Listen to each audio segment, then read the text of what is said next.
Monday, February 4th. This is PSN News. Tonight, we'll bring you more info on the fight that occurred at the Delta Chi Fraternity House last Sunday, as well as the University Park student fee hearing for the LGBTQA Student Resource Center.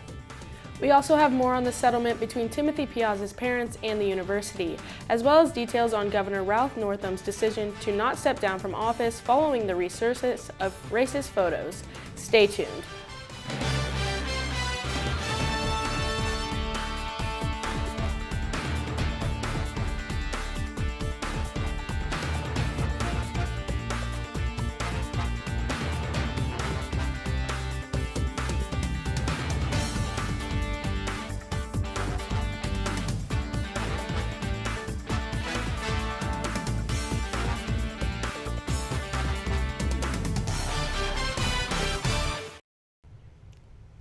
Thanks for joining us tonight. I'm Brannon DeWolf. And I'm Malena Brown.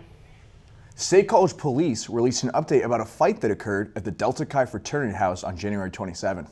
The individuals involved in the fight included both fraternity members and Penn State student athletes. After the incident occurred, 4 individuals were sent to Nittany Medical Center. Local police and the university are working together to identify those involved. Penn State Athletics added that, quote, "This is a serious matter that is being investigated. We will take appropriate steps based on the findings," unquote. The investigation is still ongoing. Nearly 2 years after Timothy Piazza's tragic death at the Beta Theta Pi house, Timothy Piazza's parents reached a settlement with the university and have filed a lawsuit against the 28 former Beta Theta Pi members. The Piazzas reached a settlement with the fraternity's organization last September, but are now pursuing individual cases against each of the 28 fraternity members involved, which is necessary to avert further tragedy, said Tom Klein, the attorney for the Piazzas. As for their settlement with Penn State, the monetary details were not disclosed, but an agreement to implicate initiatives and commitments to the reform of Greek life was reached. The University Park Student Fee Board met on Friday, February 1st, to hear an allocation request for the LGBTQA Student Resource Center. LGBTQA Student Resource Center Director Brian Pachkowski and Hub Senior Director Mary Edgington proposed plans for a move and expansion into the Hub's Robeson Gallery. The LGBTQA Student Resource Center has been housed in the Buki building since 2001, but has outgrown that space according to some. The center requested $565,000 in funding, which is half of the total cost for the new area. Construction is set to start in May, and the new center should open by August. Penn State sorority Phi Sigma Sigma will be the school's first sorority to move into off-campus housing. The sorority hosted their bid night in the house to celebrate the new members and the end of rush. The house is located at 200 East Beaver and was previously occupied by the fraternity Sigma Alpha Epsilon. It will house up to 40 residents starting next fall and will have an in-house director and full meal plans. The international president of Phi Sigma Sigma, Katie Wanberg, said that it's a great start to the changing of the culture on campus. Stay tuned, because after the break, Megan Drakis will bring you the latest in entertainment news. Welcome back to PSN News. I'm Megan Drakis with your entertainment update. On Sunday night, Penn State students attended the production of Songs of My Land. This production gave Penn State students the opportunity to learn more about culture around the world. The Penn State Society for Indian Music and Arts Club performed various numbers representing a range of songs from classic Indian music to Indian folk music. Some members chose to sing, while others displayed multiple styles of Indian dance. The Indian Music and Arts Club is scheduled to perform at the Happy Valley Music Festival on April 5th and 7th. Electronic pop singer and songwriter Mike Posner announced his Walk Across America tour, where the artist will quite literally be walking across America. The Cooler Than Me artist plans on stopping at Penn State while walking the country. He is set to start his tour on March 1st in New Jersey and end his tour in Venice Beach, California. Posner released a list of 16 cities which he is planning to pass through and perform in. Posner has even released a daily itinerary of his everyday plans and is encouraging fans to walk along with him. Rapper 21 Savage is currently in police custody after being arrested by Immigration and Customs Enforcement in Atlanta earlier this weekend. The rapper is facing possible deportation back to the UK after his US visa expired in 2006. 21 Savage was also convicted of drug charges in 2014, which labeled the rapper as a felon. It is being reported that ICE will determine his fate after his case is reviewed by a judge. 21 Savage's attorney stated they are working to clear any misunderstanding up about their client. That's your entertainment update. Stay tuned because after the break, Maria Coyne has the latest in sports. Welcome back to PSN News. I'm Maria Coyne with your sports update. Penn State women's basketball senior Tanaya Page netted her 2,000th career point on Sunday afternoon at the Bryce Jordan Center. With 7 minutes and 8 seconds left in the third quarter, Page became the 6th ever Lady Lion to reach this milestone. Page led Penn State with 17 points as they fell to the Iowa Hawkeyes 81-61. Page is also just 4 assists away from becoming the first ever Lady Lion to have 2,000 points, 400 career assists, and 400 career rebounds. The Lady Lions will travel to Columbus to take on Ohio State on Wednesday.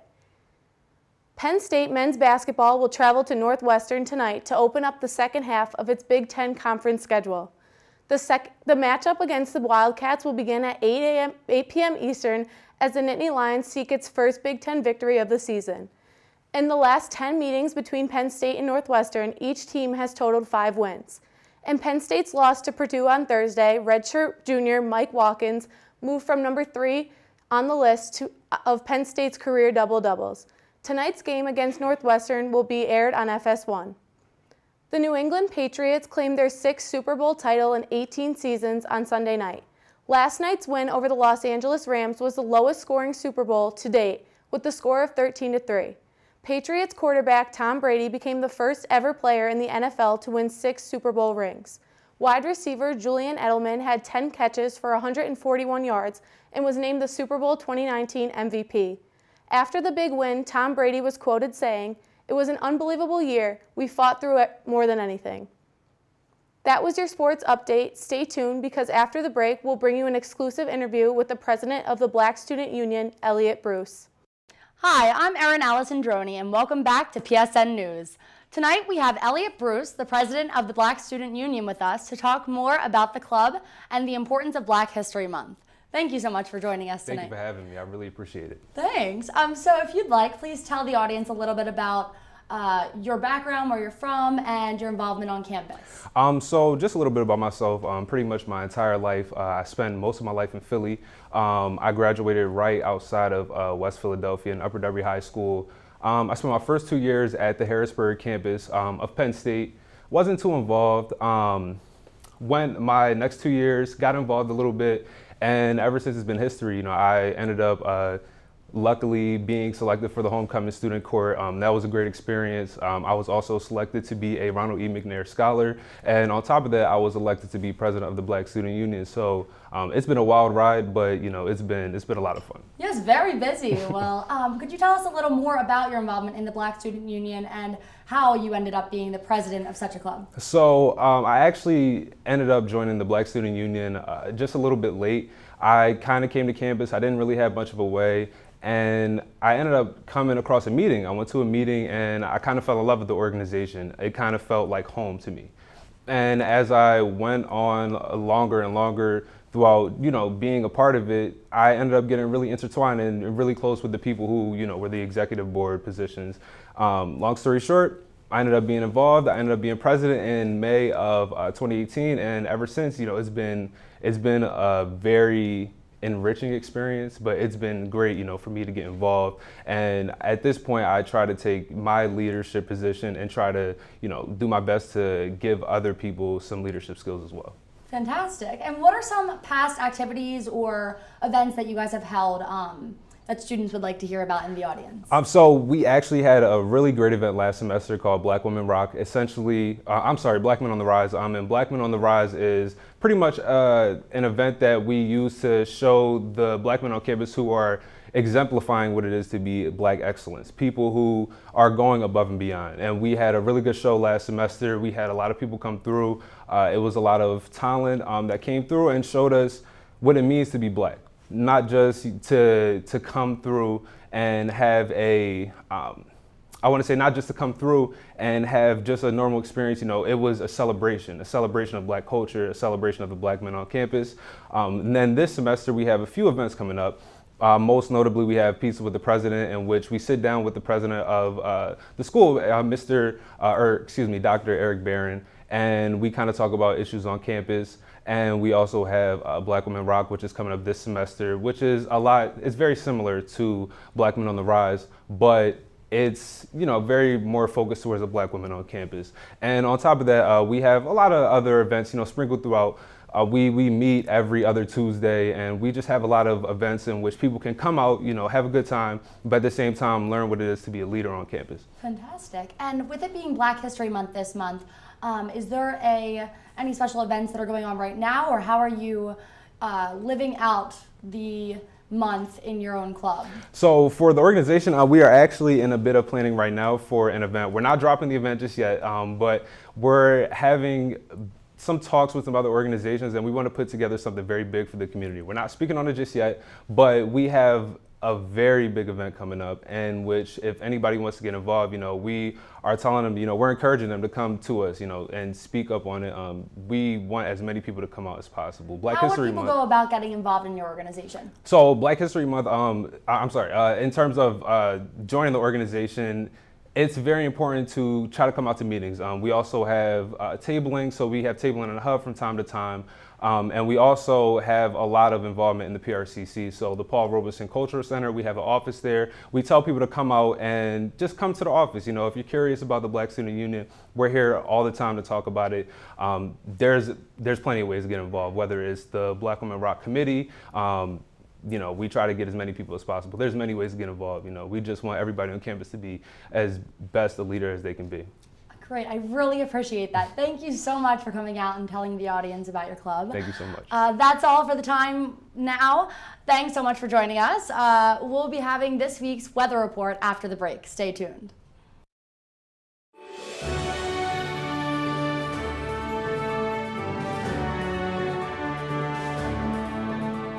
From the students of Penn State Meteorology, here is your Penn State Campus Weather Service forecast. Hello State College, I'm student meteorologist Dan Guzman here with your PSN forecast. Taking a look at your weather headlines, we can see some slightly warmer temperatures are going to be making their way into the area.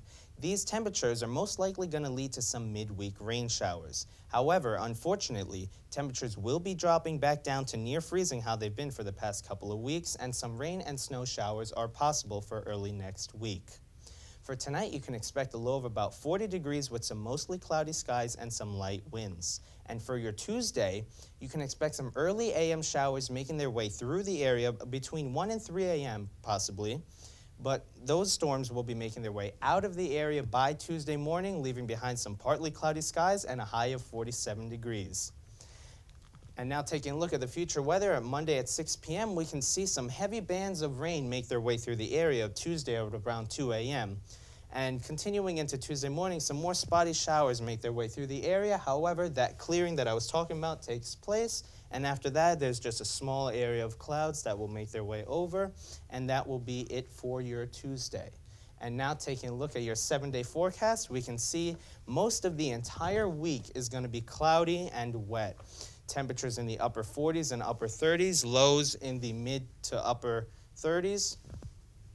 Saturday, though, is going to be the only day that the sun is out completely, and it's going to be the coldest day at 29 degrees with a low of 18. Once again, I'm student meteorologist Dan Guzman. Thank you for watching.